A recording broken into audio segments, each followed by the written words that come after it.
Before World War I, there happened a lot of things before that, so let's get into it.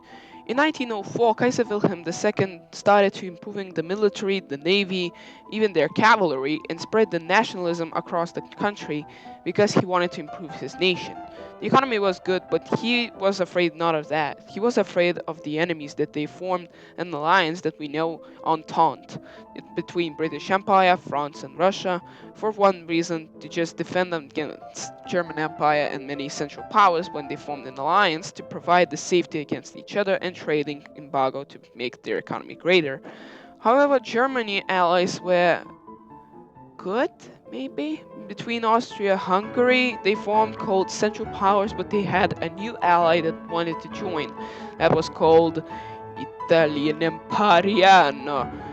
You get the point, Italian Empire. And they formed the Central Powers alliance between earlier against Russian Empire. If they will get attacked, Germany or Austria-Hungary and Italy will have to provide the attacker the supplies such as weapons, money. You get the point. That was the basic reason. And now we're gonna. Oh no! It's Kaiser Wilhelms the second. What is he gonna do? He's gonna drag. Oh, you just want to subscribe to my channel. Okay, okay, guys, you know what to do. You know what to do. Now let's get back to the point.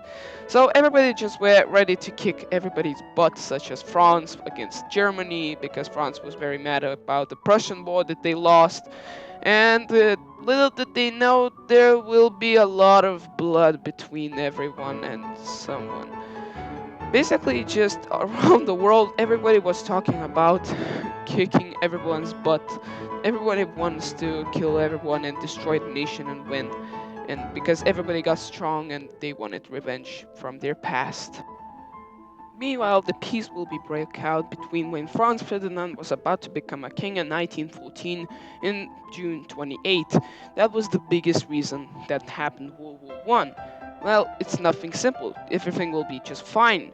But Dad, I don't want to become king. I didn't ask son for this. And he had to become king because he was tired. And the crowning will be ruled by Serbian Gavrilo Princip, who used a gun and they hate.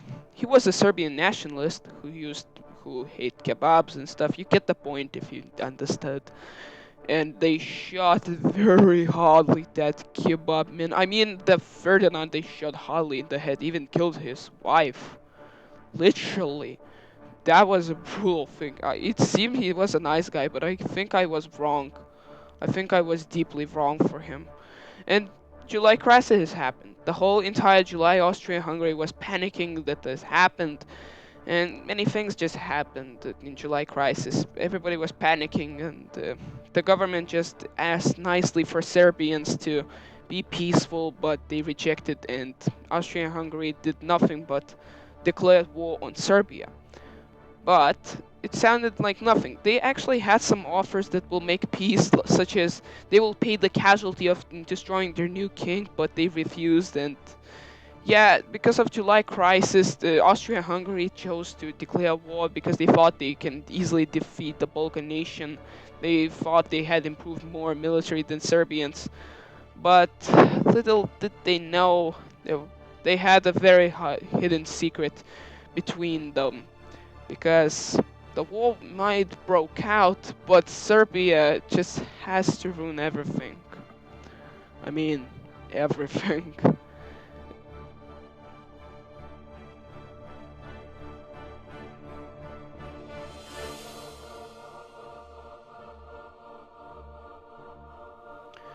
Serbia had an ally called Russia, and Russia supported very much Serbia. Austria-Hungary didn't like this. Russia immediately declared war on Austria-Hungary. There comes the difficult part, so keep in mind, because it will be difficult. So, when Austria-Hungary declared war on Serbia on July 28th, the Russian Empire quickly, immediately, the next day, they declared war on Austria-Hungary. Germany wanted to declare war on Russia because the Austria-Hungary, and they declared. France wanted to declare war, but Germany declared first. So that was actually, Great Britain decided to stay neutral. And now let's get to Germany. Germany had a lot of problems now today with France because France spent all of their money to defend their borders by drawing a magnet line. The Maginot Line WW1 was actually quite easily defendable, and it was suicide to go through. For Germany's, it would be heavy losses, and it would be impossible. So they had to find a new plan, because if they wouldn't, there will be a lot of problems they will have to figure it out.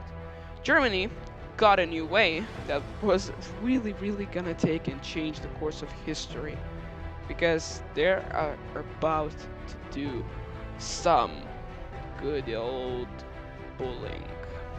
Yep, they will bully Belgium because they are about to attack Belgium. Now, obviously, Belgium was a neutral nation and they wanted to provide the neutrality front because they didn't want to be declared war, because they thought this was a stupid idea, and they tried negotiating, they tried to pay everything, but German Empire didn't respond at that time.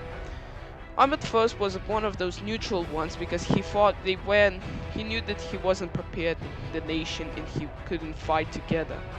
And obviously when he sent the letter, the German response was quite interesting. They just said, "You're mine. You're mine forever. I'm gonna take you anyways. I need to go."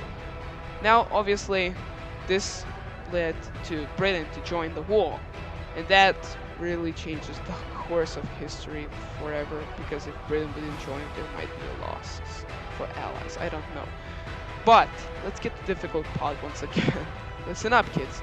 So Kaiser Wilhelm ordered to go to France, but sadly British generals stopped the Kaiser Wilhelm pushing towards west, but they did actually manage some territories.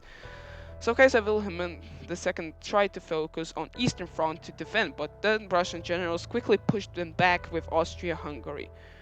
But I gotta say, they made a quite good progress out of this. Germany actually took a lot of territory from Russia and from France, and they took entire Belgium, but some schmeckle of land of Belgium was remained because of British defense forces. And you might be asking what happened after that. Well, it is actually quite simple.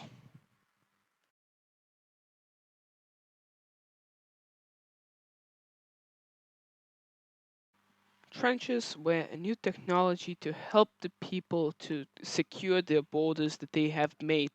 The trench system was difficult and harsh for people, because the conditions living in trenches was horrible in any side, which whatever you choose, it was in fit and system was very different that we know today.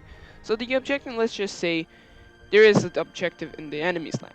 The enemy's land that are in the middle, that are called no man's land, and the goal is to reach and destroy the enemy, to push them back, and they will win. That was the point of the victory. And they can push and push and push and push. It doesn't matter. They can keep pushing. They send thousands of men, and the general decides maybe they should retreat, or maybe they should keep pushing. If they keep pushing, they might win, or maybe they will lose a lot of casualties. It was dependent on their successes. And yeah, that's how many millions of men suffered in this casual way. They've been forced to run, and many things happened worse. Millions of people have died because of the brutal general orders to go and do and win for no reason. They have done. And to make matters worse, it's just the beginning.